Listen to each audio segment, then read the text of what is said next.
What causes drug addiction? We think the answer is obvious. Drugs have strong chemicals that make our bodies dependent on them. But journalist Johan Hari discovered that there is more to it. The messages in this video are based on his book, Chasing the Scream, The First and Last Days of the War on Drugs. In the 70s, a research experiment found that when a rat is put in an empty cage, all alone with 2 water bottles, one normal and one drugged, it gets addicted to the drugged water and eventually dies of malnutrition.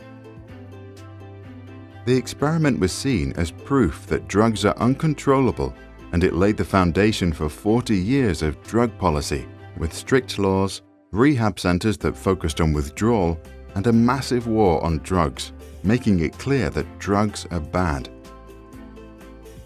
What most people don't know is that in the same decade, another scientist, Professor Bruce Alexander, thought it was obvious that lonely rats in boring cages would choose drugs over water.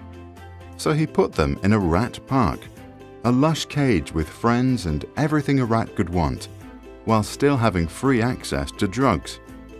Surprisingly, his rats chose not to use the drugs.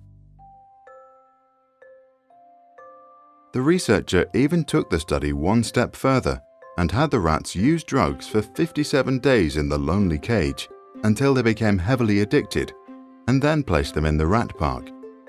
Astonishingly, the rats gradually reduced their drug use until they stopped using them altogether and lived the rest of their lives drug-free.